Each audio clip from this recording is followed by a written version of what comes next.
guys, so I'm just going to teach you guys how to make some bread. I'm going to teach you just making a standard loaf of bread, how to make rolls, and also how to make some cinnamon rolls, because everybody loves those. So first thing I just need to explain, so if you do not have a Bosch or a KitchenAid or a way to make it through that, that's fine. I'll be going later in the video going through how to make it completely by hand.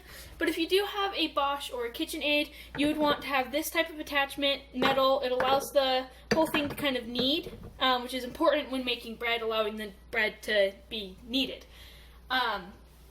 So I guess first you can preset your oven to 350, and at this point, if you do not have any of the electronic kneaders, you can go ahead and skip to further on in the video, and you'll be able to see how to make it completely by hand. So the first ingredient you're going to add is 2 cups of water. Warm water is the best because it will allow the yeast to stay alive later on. So we're going to add our 2 cups of warm water. And this will make a small amount of dough, about like 2 loaves of bread amount-ish. It's a good way to measure. So next you're going to add 1 tablespoon of yeast. Alright, so here's our 1 tablespoon of yeast. You'll probably notice as the yeast is absorbing the water, it might expand. That's fine. It doesn't really matter if the yeast expands that much. Alright, so now you need 1 teaspoon of salt, which most of the time I just kind of dash some salt in, but if you want to measure, that works as well. But I just usually just do a quick little dash, maybe 2. It's about a little less than you probably need. You could probably very easily add more than that. But it is important to have salt in the dough because it adds a little extra flavor. Okay, so next we're going to add our oil. I traditionally use vegetable oil or canola oil. It really doesn't matter too much of what oil you use. You can use almost any oil. So we're just going to add our 3 tablespoons of oil. And I always dump my ingredients into my measuring utensil above the mixing bowl, so that way if I do have any spillage, it's all caught by the bowl and there's less cleanup for later. So next we're going to be adding our honey or sugar. If you are deciding to add sugar, it's just a 1/4 cup of sugar. But if you are doing honey, it's 3 tablespoons of honey. The honey just makes it healthier, and also just like with the salt, I often don't actually measure my honey. Just because I just kind of eyeball it depending on how much is on the ground inside of the mixer. But I am actually really low on honey, so I'm going to actually do half honey and half sugar. That's something you can also do. If you're low on one of the 2 ingredients, it works as well. So here is my sugar. So finally we are adding in our flour. So with making bread, flour is a little interesting. It's kind of, depending on like humidity and temperature, the amount of flour you add is different. So the good way to know if you've added enough or too much flour is by actually after you've mixed it, the dough will start coming off of the walls. And that's a good indicator on whether or not you have added too much, too little flour. So you're pretty safe adding 2 cups. And then you start your mixer up at first speed. Just so you can start mixing it so you can see if you need more flour or not.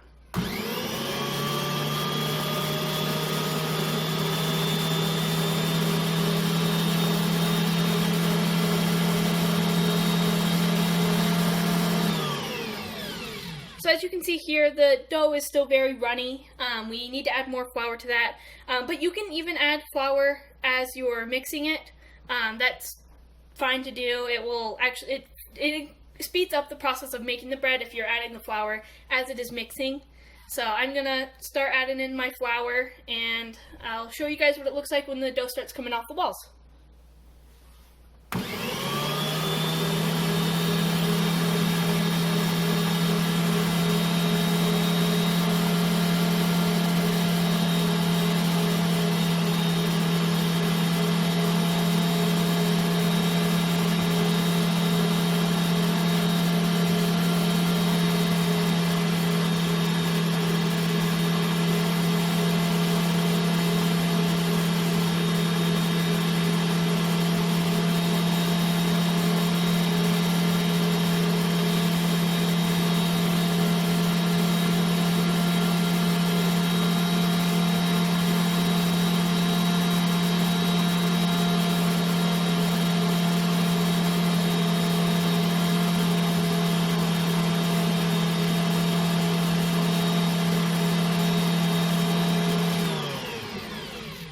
so we're starting to get close to when the dough's going to start coming off the walls. You can touch your dough. It's going to be super sticky and gooey right now.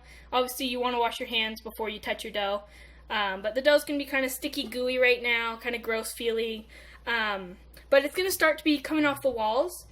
And when it starts to get to the point where it starts looking like some of it's coming off, you start adding your flour slower because it's very easy to suddenly have way too much flour in your dough.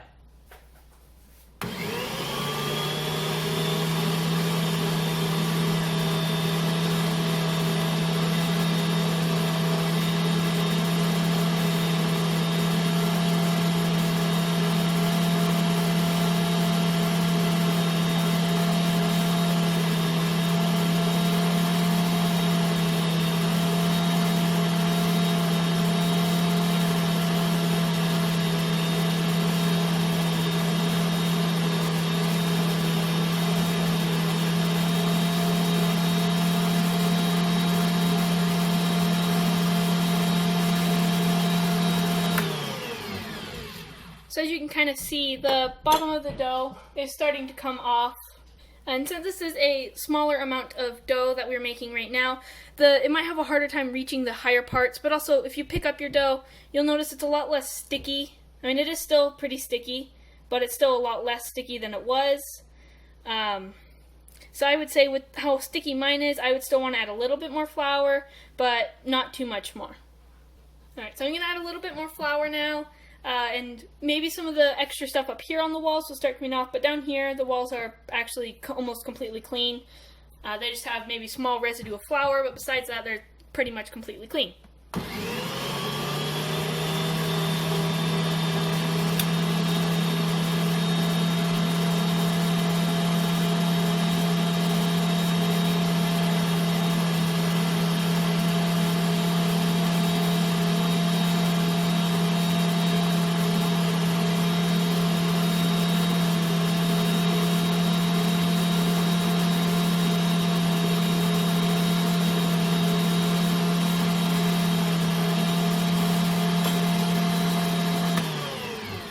So this dough is about done. I just have to, so sometimes with this small amount of dough, you get some super floury parts that get attached to one of your mixers. Just rip it off and just throw it towards the middle of the dough. Sometimes just kind of push it into the dough a little bit and just let it mix for a little while, and that will allow it to get that floury dough into the bread, and it will make it so your bread also has a little bit more flour in it too.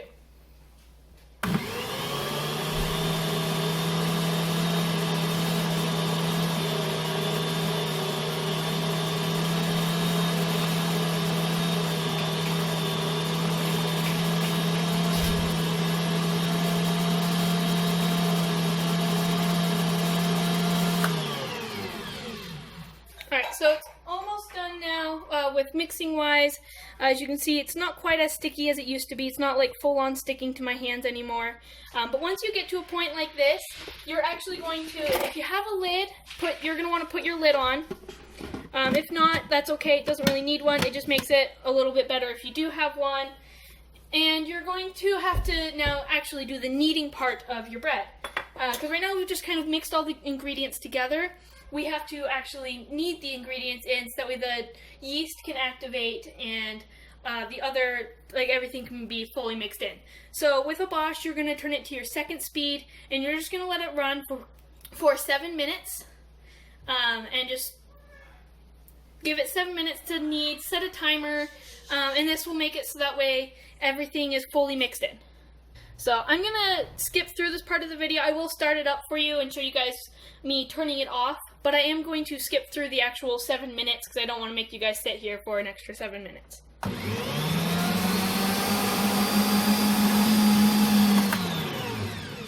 Alright, so it's been 7 minutes now. So you can see your dough might be warm. If it's warm, that means your yeast is still alive. That's okay. If your dough is cold, it's also okay. It doesn't really matter. It's just if the yeast is alive, it just makes it so the dough rises a little bit better. But if the yeast is no longer alive, it's fine. It doesn't really matter. So I did actually forget to mention earlier that if you are using half white flour and half whole grain flour, or whole wheat, you do want to add 6 tablespoons of gluten because the whole wheat flour doesn't quite hold itself together quite as well, and the gluten will kind of keep it all together. And also, it's optional for white bread if you want to put 2 tablespoons of gluten in. It will just make the bread taste better. We're actually out of gluten, so I won't be adding any gluten to mine, otherwise I would be. Alright, so at this point we need to let the dough rise now for about, it's going to be like 30 minutes to 45 minutes of rising. It needs to do this, that way the yeast, make sure the yeast is working, and also it is important for before it goes into the oven.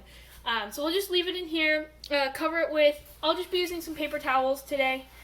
You can use paper towels or a rag, but you're going to want to cover your bread. And if you aren't sure if yours is done rising or not, it should just about double in size. It could be a little bit smaller as well, because when it's in the oven, it will also grow some more. So now I'm going to be teaching you guys how to make it completely by hand. You're going to want to have a spoon, a big bowl. If you have one that has taller sides, that is actually more preferred to a smaller bowl, just because it will make it easier when you're kneading. And you're also going to want a rag for underneath your bowl, because when you are kneading, you are going to be spinning the bowl. And if you are spinning the bowl on a countertop or a glass table, or maybe any tabletop, or countertop, it will actually scratch the counter or table. So you're going to want to have a rag underneath it to prevent it from scratching. Alright, so our first ingredient is our 2 cups of water. And once again, warm water is preferred because it will help keep the yeast alive. And that will just make it so the bread turns out a little bit better if the yeast stays alive during the rising process. So now we're adding our yeast. It's 1 tablespoon of yeast, and it's okay if your yeast expands. You'll actually notice that as it's in the water, it is going to expand quite a bit, actually. It's able to, and that's fine. It's just the yeast absorbing some water. So next is our salt. You're going to want to add 1 teaspoon of salt. I usually don't measure the salt out. I just kind of add some in. That's about a teaspoon of it. Just because I've done this, I've made it a lot. I would recommend for your first time making bread, you do measure out every single ingredient, just because it is the first time you've done it, so it's not really fun to, not really good to experiment when it's a recipe you're unfamiliar with. So next is going to be our oil. We're going to want 3 tablespoons of oil, and I often pour my ingredients into their measuring utensils right above my mixing bowl, so that way if I do have any spilling, it just goes right into the bowl and it's less cleanup for later. So next we're going to be adding in our sugar. This is going to be a 1/4 cup of sugar. You can also do 3 tablespoons of honey. Just using the honey makes it healthier. Just different ways of making the dough sweet. So here is a 1/4 cup of sugar. Alright, so now we're going to be adding our flour, and flour is a little bit picky. It changes the amount of flour you're going to be putting in depending on your humidity or your temperature of the room you're in. So you're pretty safe putting about 2 cups in. But then after that you're going to want to add it in more slowly, because sometimes you're going to be adding 2 cups less than you normally would, and other times you're going to be adding 2 cups more than you normally would. It just really depends on the humidity and temperature of the day you're baking. So after you add about 2-ish cups, fine if you go a little over, fine if it's not quite 2 cups, you're going to want to take your spoon and you're going to mix it. This is going to take a lot longer than if you're in an electric mixer, just because the electric mixer can do all the mixing for you. This obviously you have to do it all by hand. I also would not recommend trying to make the bread using a handheld mixer, because that will burn out the handheld mixer's engine, because dough is very thick compared to like cookie dough, which is what you usually make with that. So I would recommend you you don't use a handheld mixer for making the dough. So I'm going to add some more flour in. I'm going to skip through that part until it starts getting a little bit thicker, and I'll kind of show you guys what it kind of looks like as I'm starting to get close to where my hands are about to get really dirty. So I've just added a bit more flour now. And my dough is a lot thicker, it's less runny, and it's starting to get a little bit harder to mix using this little spoon I have here.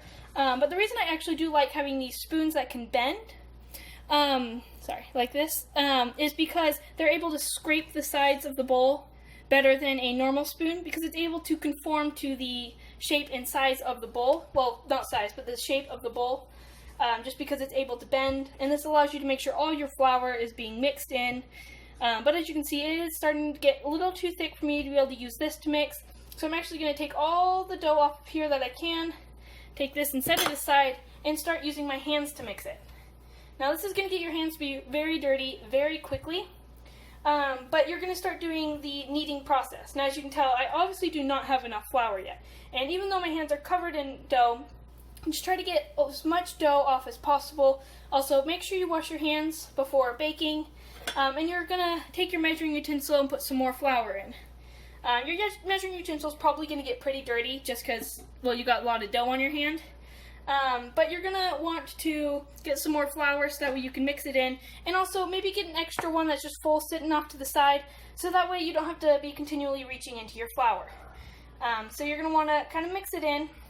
Right now we're not actually kneading the bread yet, we're just kind of mixing it with our hands just till it gets a little bit thicker. And it's starting to get a little thick. I might have added a bit too much flour just now. That's okay if you do. It's not the end of the world if you have too much flour. But you're actually going to start doing a bit of kneading now. And kneading is what allows to make sure all the ingredients are mixed together. And once your dough starts getting to pretty good where everything's mixed in, you're going to do 300 more kneading. So one knead would be pulling up with the dough, folding it over itself. I know it's not a very good example, my dough is still a little sticky, but it's pretty much you're folding the dough into itself, and then you're going to spin your bowl and do it from another angle. So you see, it's still very sticky dough. I still have a lot of flour in here, so I'm not going to add any more flour yet. You do want to add in flour slowly, because then you can very easily add way too much flour. So this way is obviously a very messy way of making bread, but if you do not have an electric mixer, this way works just fine. So I'm going to skip ahead a little bit to where I started getting more of this stuff mixed together, and I can kind of show you what it looks like. Alright, so my dough is pretty good now. I just have to knead it all together. You might be thinking, hey, the dough looks pretty mixed. Why do we need to knead it? It's just you need it to make sure all the ingredients are fully inside of the dough, so they're all together. You'll notice it's not quite sticking to my hand anymore. I can squeeze it and it only teeny bit stays. But obviously I wouldn't say wash your hands yet, because now you have to knead.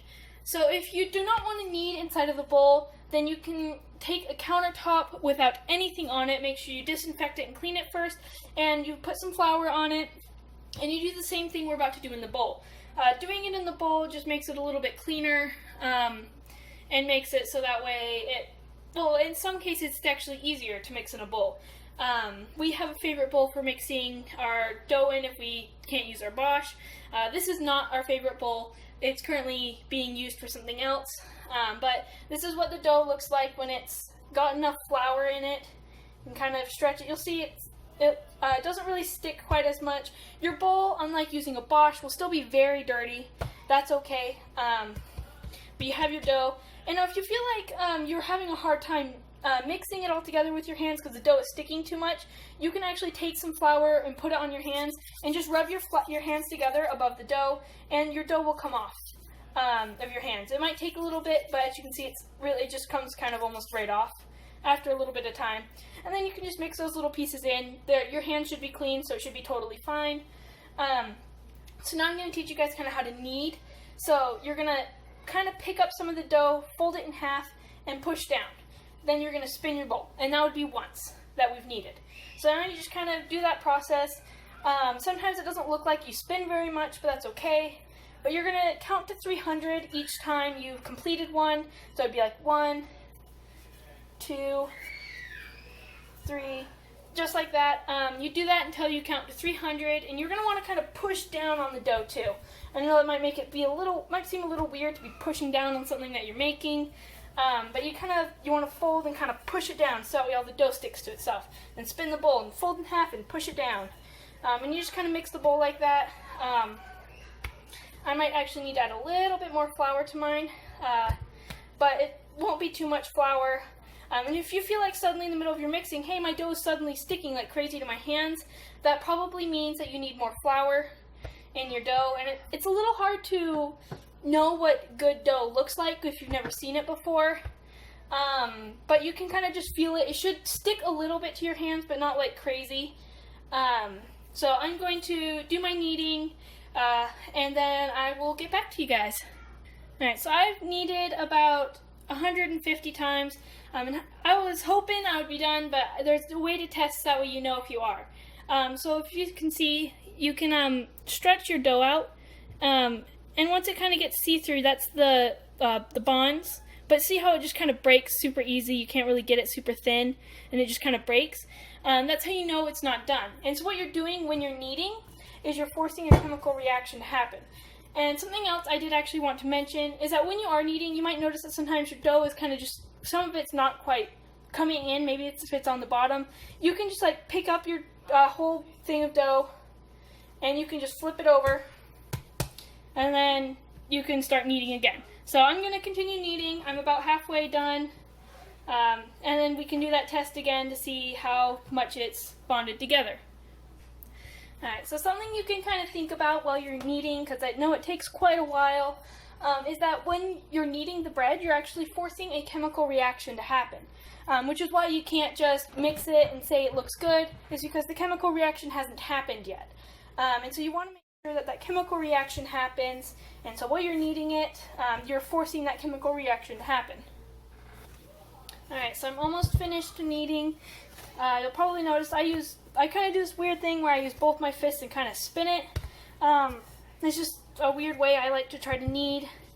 You'll notice also every now and then I do flip it over, just because it helps make sure everything is getting kneaded.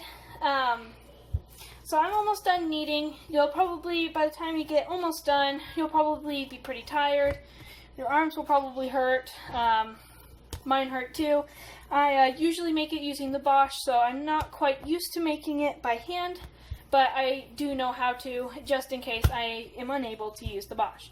So as you remember earlier, I showed you how you can take a little piece of it, and you can kind of rip it. You can kind of take it and kind of do a little bit of a ripping thing to it, so you can kind of see through it a little bit. You can kind of see through, but you also notice now it doesn't, you can see through it a lot better, and it doesn't rip right away. Obviously it is going to rip as if you're pulling it apart from each other. Even this amount will eventually rip. Sorry. Just kind of rips. So now what you're going to want to do is you're going to take your bowl, which you have just kneaded, and you're going to take a damp paper towel and put it over it. I forgot to mention earlier when I was working with the Bosch that you want your paper towel to be wet. Alright, so you can also use a rag for this, but you're also going to want to get that rag wet. That just helps keep the dough moist. And once again, this is going to be about 45 minutes of rising. 30 to 45. You want your dough to almost double inside. It's fine if it's not quite doubled, because when it's in the oven, it will rise a little bit more.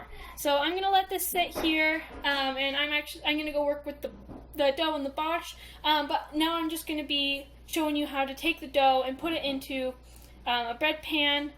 That way, so you don't have to skip ahead or anything. You can just watch if that's what you're doing. Then with this dough, once it's done rising, I'll be showing you guys how to make rolls and cinnamon rolls with it. Alright, so it's been about 45 minutes. This dough is about doubled inside. You probably notice here it's sunken a little bit. It's because I was checking the dough to see if it was actually done or not. It's just when you poke it, it sinks, but that's okay because you're going to be grabbing it anyway. So at this point, you could have also done this earlier if you wanted, but you're going to want to take out this piece of metal that is in the middle. So I'm going to do that real quick. It's kind of messy, but you're also going to want to try to get as much dough off as possible. So now once that's off, you have to prepare your pans for your dough to go in. So all you do is you have your two pans, and you take I use Pam, but you can use any kind of oil and just use a rag to put it on.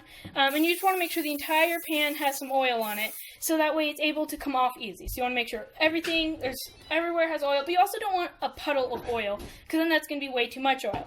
So I'm going to spray our other pan now. Alright, so now both pans are sprayed, and you're just going to pick up a good amount of the dough, about half of it.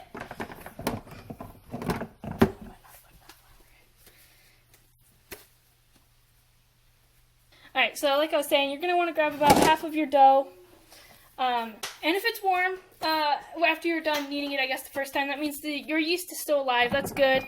If not, then it's fine. So you're going to, sorry, that was my timer for this dough being done. So you're going to want to grab about half of your dough, kind of throw it between your hands, get it feeling good, and you're going to want to kind of stretch it out a bit to fit in your pan. So you're going to want not fill it up the pan because it's going to rise a bunch while it's in the oven, but you're just going to kind of put it in a bottom layer on the pan and just set it down.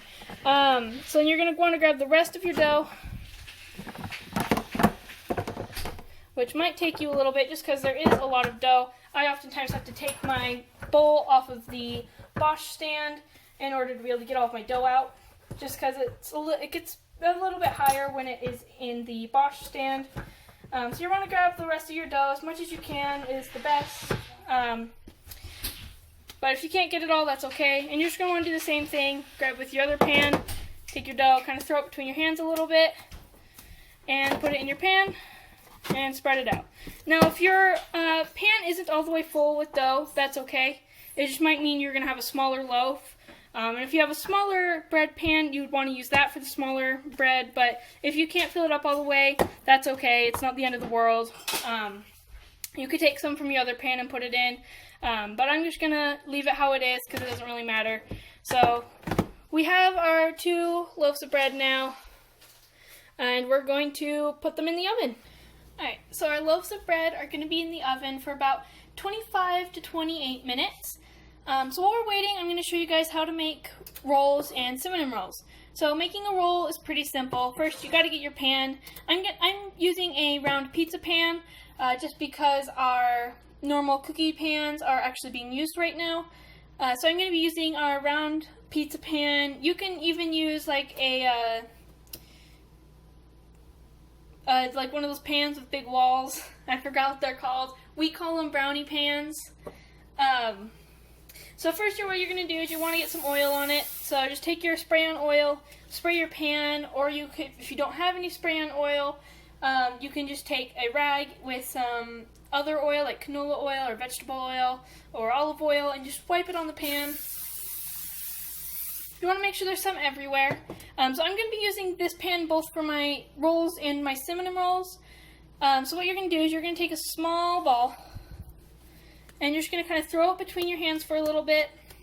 So it's kind of small. This one's a bit small. It's about 3 fingers in length. You want it to be between like 3 fingers and probably about 4 fingers in length. And then you're just going to put it on your pan. Off to the side, just sitting there. So you're just going to do that with a few more.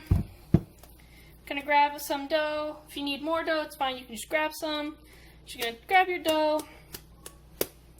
Oh, and I forgot to show you, the dough is risen, collapsed a little bit just because I've been grabbing some, but the dough is risen.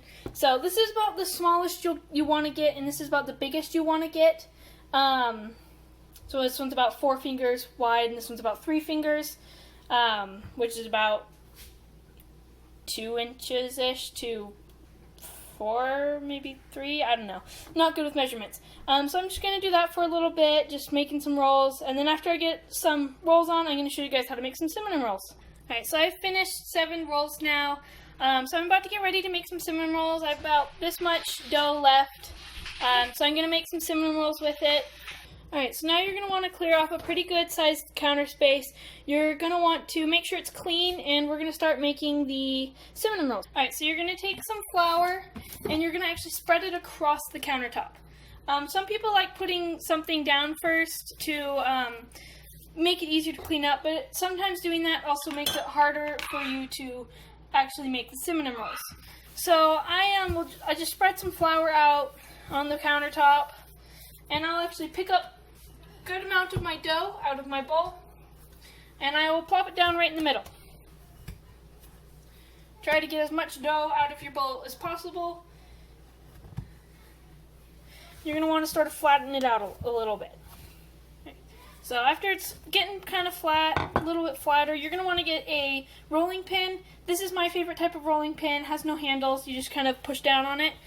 But there are other ones that have handles. And you're just going to want to flatten this out pretty good as much as you can. So I'll show you what that looks like in a little bit. Alright, so as you can see, it's actually grown quite a bit in size. You don't want it to be too thin, but you don't want it to be too thick. About a 1/4 inch or so thick is probably pretty good. So after you get that, you're going to take some butter, and you're going to spread butter across the whole thing. And then you're going to put some sugar and cinnamon. Alright, so you're going to want to put butter on first. If you're using all of your dough on your cinnamon rolls, you're going to want to use an entire cube of butter, which would be about a 1/2 cup of butter. But since half of my dough was used on the rolls, I'm only going to be using a 1/2 cube of butter, which is a 1/4 cup of butter. So you're just going to put all your butter on, and you're just going to spread it around. You want butter to be everywhere, all over the entire cinnamon rolls. Alright, so now the entire thing has butter on it up to all of the edges, and you're going to now put some cinnamon on. You're going to want a good amount of cinnamon, but not too much. You don't want to be overpowering yourself with cinnamon, just because that cinnamon flavor is pretty strong. But you're going to want to put that cinnamon on. And you're going to want to make sure it's all over it. It's okay if it's not necessarily like going off the edges, but you're going to want to make sure you get it everywhere. Now, our family likes using brown sugar instead of the traditional white sugar. It just adds a little extra flavor. So I'm going to put some brown sugar on now. You can use brown sugar or white sugar for your cinnamon rolls. And if you wanted to, you could even put some chocolate chips in. But if you do decide to put chocolate chips in, you actually only want very few amount. Otherwise, there's too many and it makes it seem super disgusting. And I know you'd think, hey, if I want chocolate chips, I'm going to want a lot of them. But in reality, you really only want a few chocolate chips in your cinnamon rolls if you do decide to put some chocolate chips in. So I'm just going to spread out this cinnamon and brown sugar a little bit. Make sure there's a fairly good amount. You don't really have to be doing the spreading out thing and patting I'm doing. I'm just checking and everything. So after you have your brown sugar down, you need to roll up your cinnamon rolls. So you're just going to roll them up. It gets a little hard on the bottom, so sometimes you just kind of have to very gently do it. You don't want to have one half of it being super far up and the other half down, because you'll stretch out the dough, and that might make a rip happen. And also, you also want to make sure that it's coming up off the counter, so you want to be very careful with it. But you also want to make sure that it's actually rolling and not just that it's scooting everything. So you want to make sure everything's rolling. It's coming up. You might notice some spots are stickier than others, but once it gets towards the end, it will get a little bit hard to roll onto this because you might spill. So I actually pick up the ends and pull it down over. So now that I have that down and done, it's time to start cutting it. So I didn't want my rolls to rise too much, so I actually put them in the oven and got a second pan out. The rolls will be in the oven for about 25-ish minutes. Same with the bread. So what you're going to do next is, so I got my pan, I've sprayed it down, and you're going to want to get a knife. Preferably a big knife like this. I don't know what type of knife this is called, but it's a big knife. And you're just going to start at one end, and you're going to cut it. And you're just going to keep going down. You want about 2 inches to 1.5 inches between each, because the dough will rise. And this is a very small roll compared to other times I've made them. Sometimes this whole roll itself has been actually twice its size. But once again, I am only using half of the dough on this, so they are going to be smaller. So you're going to cut the whole thing all the way down. And then you're just going to pick them up and put them on your your little pan. So I'm once again using a pizza pan. But you're just going to kind of put them on and swirl them around. You're going to want to actually make sure there's enough space in between each of them for them to grow while they're in the oven. But you're just going to put them down and swirl them around. And it'll make some cute looking little cinnamon rolls. And they'll be tasty, hopefully. Obviously I don't have very many, so I'm not actually going to complete the swirl around just because I don't have very many cinnamon rolls that I'll be making, because once again this is only half of the batch. So I'm going to have lots of extra space. You could have them about this close together right here, and they'll be fine, but since I have lots of space on my pan, I'm going to spread them out a little bit more, just because it'll make it easier to dish them out later. So once they have them all on the pan, you're going to put them in the oven. So they also go in the oven for 25 minutes. All of them going for 350 for 25 minutes. Makes it simple and easy to remember. Alright, so I just took my rolls and bread out of the oven. My other loaf is on the stovetop right now. And so you want to give some time before you start trying to take rolls off or trying to take your bread out of its pans. Because if you do it too soon, then the bread... Alright, so if you do it too soon, the bread will fall apart. And you don't really want that to happen. So you're going to want to wait for a bit before you take it out. And even once you do take it out, you want to wait a while before you cut it. So you'll also notice my rolls are super big. I made a rookie mistake, and I let them rise too long while they were out of the oven, because I was going to put my cinnamon rolls on with this pan as well. But then I remembered that you really don't want your rolls to rise too much, otherwise they'll become ginormous. I mean, they're still good rolls, and they're pretty big, so whatever you feel is more important. But as you can tell, also, when the bread is done, you'll notice if I poke it, it kind of bounces right back. Even with the rolls, if I kind of poke them, they bounce right back. They just kind of bounce up. That's how you know that the bread is done. So yeah. So I've taken one of my loaves of bread out of their pan. It's pretty easy. If your pan is oiled well enough, then the bread will just pop right out when you flip it upside down. If not, sometimes you have to take a knife and you have to cut around it. So in case you're impatient with bread, just like me, there are a few tricks to be able to get them out, like get a slice before it's actually time to cut the bread. So one way you can get to your bread a little early is, so you don't want to be pushing down on the bread when you're cutting it. You take your knife. This is a bread cutting knife. You'll notice it has little teeth. It's like a scary shark. Rawr. So you want to take it without pushing down, not even with your hand or with the knife, but you want to stabilize the bread using one hand, just holding it. And this bread is still a little hot to touch, but if you're willing to bear through the pain, you might be able to get a slice of bread early. So without pushing down with the knife at all, you want to very slowly take it and slice back and forth. And you'll notice it's actually fairly easy to cut a slice of bread. My first time doing it, I haven't been doing very well, but this is the inside of the bread. Looks pretty good, feels pretty good, smells pretty good. So this looks like it turned out to be a pretty good loaf of bread. So you're going to want to let your bread, though, sit for a while, otherwise it will collapse before cutting it. So you want to make sure you let it sit so it doesn't collapse when you cut it. Alright, so here are my cinnamon rolls. They're out of the oven. Obviously, they're a little different from a traditional loaf of bread or rolls, but they're obviously always super good. You can tell they're kind of done because they're kind of light and crispy looking up here. So yeah, those are my breads that I've made, and I can't wait to see what you guys make.